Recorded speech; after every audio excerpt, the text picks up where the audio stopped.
I am 1 month and 5 days sober today. I've been alcohol-free since last year. I don't want any more anxiety, I don't want any more depression, I don't want to be this alcoholic that I've turned into. My name is Lily Quirk, I'm 31. I'm Stef the ex-binge drinker. I am 39. We both come from different ends of the drinking kind of spectrum, so to speak. So I consider myself an alcoholic or a recovering alcoholic, and Steph is a binge drinker or an ex-binge drinker. And we both quit booze and decided to start blogging on TikTok. And I was actually I was a bit of a follower of Steph to begin with, and I was like lurking in the shadows, like watching the videos, because I found her really inspiring because she'd quit the booze and she'd designed this lifestyle that seemed really fun and outgoing, and it wasn't boring, which I was used to, because I thought that's what happened when you gave up booze. I thought as soon as you gave up booze, you kind of had to be in church halls and coffees, and although we love coffees, coffees and hikes was all you could get. So I saw her and I found her so inspiring. Do you know, so many people have said that, because I quit drinking and I used the money that I'd saved from spending on booze, and I bought this vintage camper van with it. And she's named Ruby after my nana, by the way, and we go on adventures with my nan's dog who passed away. And so I was doing all of this stuff that I'd never done before, and I think it was kind of shining a light on, actually, when you put down the booze, it doesn't have to be boring, that actually can open up this whole new world. And like, I think that's when you saw me, didn't you? I'd gone to a festival on my own, a women's only festival, and that's when you went like, can I be your mate? Yeah.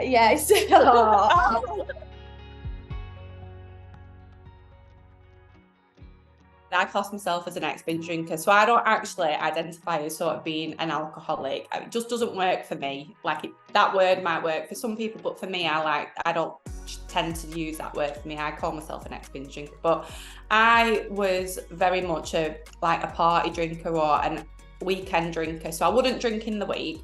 It would get to Friday, I would drink maybe 3 bottles of Prosecco on a Friday, Saturday, some on a Sunday.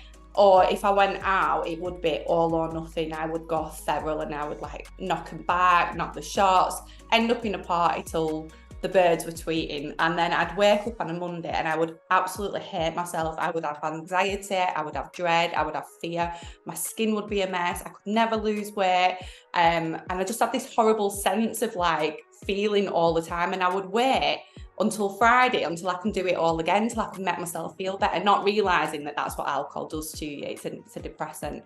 And it got to the point where I was that anxious. I was on tablets from the doctors and I couldn't even do my job without like double dropping anxiety pills, and it got really, really bad. But I never connected it to my drinking at that point. I just thought, well, you're a binge drinker. That's what happens when you want a binge drink, because you're going on your nights out, you're the life and soul of the party. Everyone's like, yay. And then the come down is just what happens. That's what happens to us all when we drink. We have the hangovers, we have the anxiety, we have the blackouts.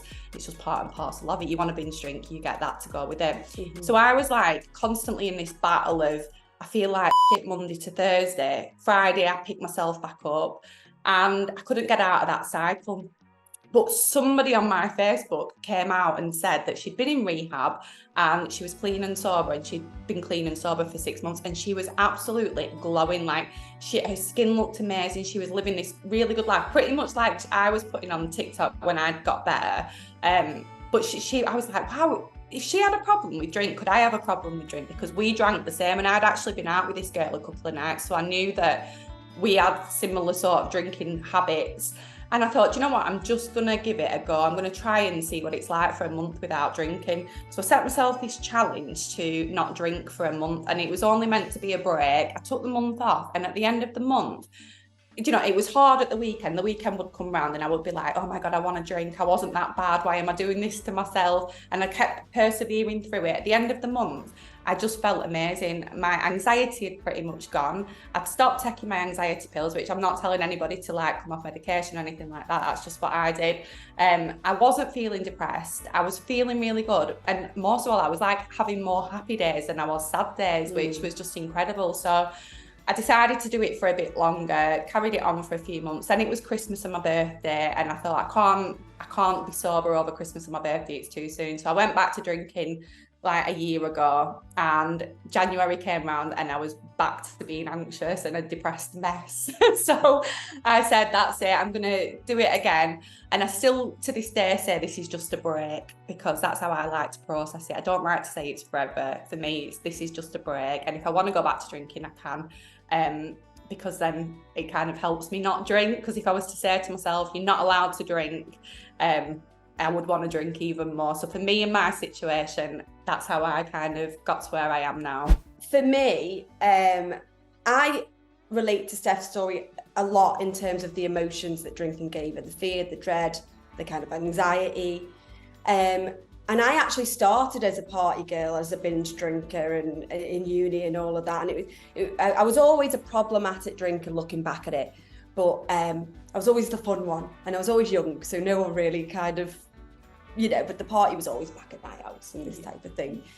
But I got pregnant at 21, and I didn't drink through. I've got 3 children, and I didn't drink throughout any of my pregnancies, which I think added to my alcoholism, because it tricked me into believing that I could stop, because I didn't drink for all my pregnancies. But that's a tangent for another day. So I got pregnant, and my partying stopped.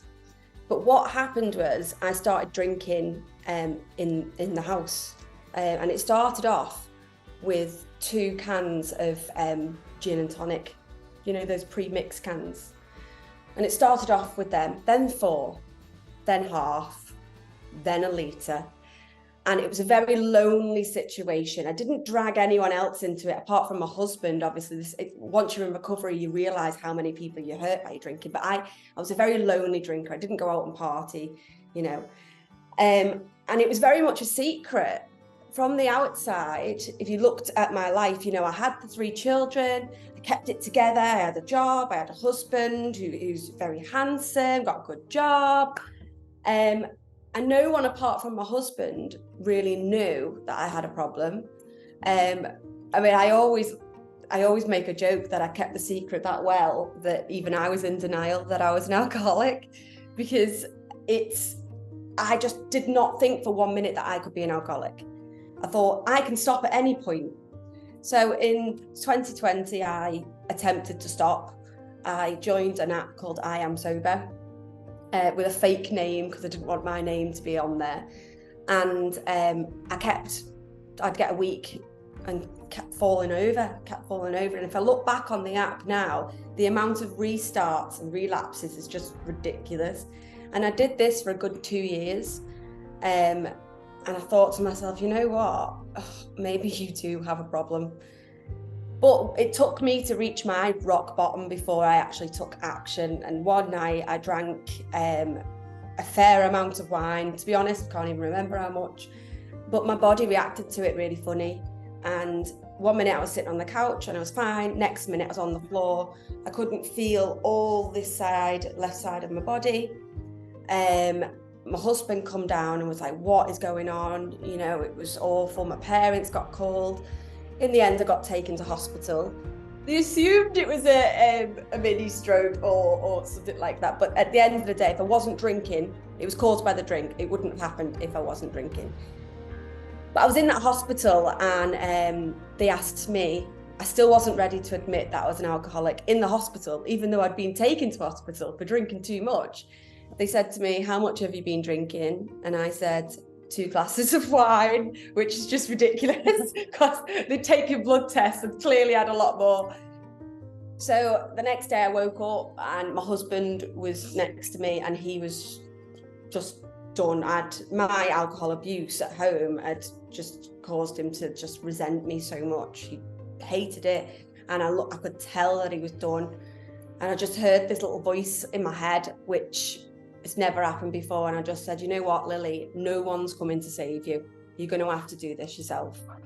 So the next day I reached out to the doctor, and I started going to AA, and then I started blogging on TikTok, and then that's where I ended up meeting Stef. But recovery doesn't finish when you get sober. If you're an alcoholic, the arrogance of me to think that I got a year under my belt and I was blogging on TikTok and thought, oh, I've got an alcohol-free business. I've got this I've got this absolutely in the bag. I'm smashing this. And then I ended up lapsing a couple of months ago, and that lapse turned into a continual lapse, which ultimately led me back into recovery. So now I'm fresh into recovery. I'm back at AA and reworking the steps, and that's something that I've realised that it's going to be a lifelong commitment for me. So whereas someone like Stef, who's a binge drinker, can say, I choose not to drink, for me, I'm the opposite side, where I cannot drink. If I drink, it will kill me. I found it really difficult at the start, if I'm being honest, which is why I told people I was doing a challenge to not ask me out and not invite me to places, because I was that person. If somebody told me they weren't drinking, I would be like, why are you not drinking? You're boring. I don't trust people who don't drink. Just have one. Like, I was quite a big drink pusher, and even with my husband, like, he wasn't as big a drinker as me, and it used to really piss me off that he wouldn't have a drink with me and he wouldn't drink in the house. So I see it from their side as well. So what I've learned now is, so I feel at the start I felt very embarrassed, like I was weak that I wasn't drinking, and they had the power because they was drinking. And people would say, as soon as you tell someone you're not drinking, they're like, oh, well, I only drink one or two. And I'm like, good for you. Very nice. But now I feel like, actually, now I am very confident in my decision not to drink. And when I say I don't drink, I say it with pride, and not looking down on people who do drink, because I've said I might go back to drinking one day. You knock yourself out if you want to drink. But actually, I don't have that embarrassing feeling of I don't drink anymore. I'm like, no, I don't drink. And yeah, I found that that's only happened as time's gone on though. But one thing that I do like to say is, when people do challenge me, is I like to say, well, I've done both. I've been a drinker like you, and I've had a long period of not drinking, and I'm telling you now, not drinking for a longer period's a lot better. And they can't come back at you on that, because for most people, they haven't had that long period off the drink, so they don't know what it's like. And I find that just shuts people up. Yeah, we always like to give tips to people as well, because, you know, when you go to an event and you're not drinking, you always, everyone, even me, everyone knows I'm an alcoholic, but sometimes people forget or whatever. Are you having a drink or whatever? So there are ways you can kind of, you know, counteract, navigate through it. First of all, make sure you know what you're going to have when you get there. Check the menu ahead of time. Is there any alcohol-free drinks? If you drink alcohol-free drinks, because sometimes that can be triggering for anyone who's got alcoholism. For us, it's not, but it might be for others. Also, have like you drink in a wine glass or a gin glass or whatever. Have a bit of lemonade in a wine glass with apple juice. I always say that if there's no alcohol-free drinks, get a soda in a gin glass with some lime. And it feels just the same. Just holding a nice glass sometimes is just nice. And you don't get the questions. Like no one even notices. You know, not that we should have to do that, but sometimes you just can't be bothered with people. Yeah, you can't be bothered with explaining. You know, but yeah, sometimes you do that. Also, remember, if you are trying to stop drinking and you're in a position where you're at a party and you're getting these questions and people are peer pressuring you and whatnot, A, you can leave at any point if you think it's too much. B, you know, I think it's really cool, and chances are, right, if you stand firm on your decision of not drinking, chances are the person that you're speaking to or someone around will be like, I think that's great, like maybe I'll look at my decision. Every time I've opened up a conversation about being an alcoholic to someone else, you always find that it opens up a gate, and then they'll tell me a story about maybe not them, but maybe a family member or their friend or something. And it opens up this conversation. And I think if we just start standing a bit more firm with our decision of being alcohol-free with Flamingo AF, you know, it will be more accepted. And it's sad that we're in 2023 and we have to actually say it's, you know, going alcohol-free will be more accepted. But unfortunately, we live in a society where we're very booze culture, isn't it? I was on Boozy Britain when I was younger. Like, it is a full-on booze culture. One of the big things for us when we were drinking is we didn't have any confidence. I couldn't even speak on the telephone at work. Like, I felt like my voice didn't matter at work. Like, I wanted to say things at work and I would sit there not saying things, and other people would speak and I would be like, damn, why did I not say that? Because I didn't have the confidence. And it's like, when I got sober, my confidence started growing. Like, one of the first things we did when we launched the brand was we did this campaign on TikTok to try and get Russell Brand's attention, and we did 30 days of trying to get his attention. We rang his office, she dressed up as a fella, we what else did we do? We ran after drag queens, we got lookalikes, we got doppelgangers, we did all sorts. We did stupid dances, we got a cardboard cutout.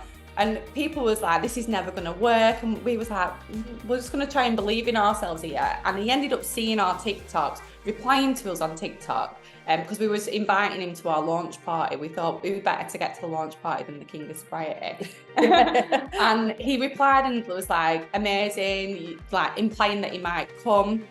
And anyway, he never ended up coming to the launch party, but he sent us a message for the launch party and said, this is amazing what you're doing. We hope everyone's having a good time. I can't be at your party, but we want you to come to my party. And he invited us to his festival, and we just did a whole workshop in front of thousands of people on building sober confidence from our own experiences.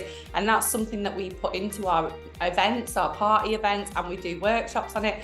And seeing people like take the learnings that we've done ourselves in our own lives and apply it to their own lives, just through coming to our events and then doing it in the workplace, it's honestly so rewarding, and something that we never actually expected to happen from doing this. Don't wait to be happy. Stop waiting for it to happen. Stop waiting to be ready. Yeah. You know, be ready today. If you're unhappy with it, make the decision today to change it. And it doesn't have to be a commitment forever. Just do it for today. Give it a try, yeah.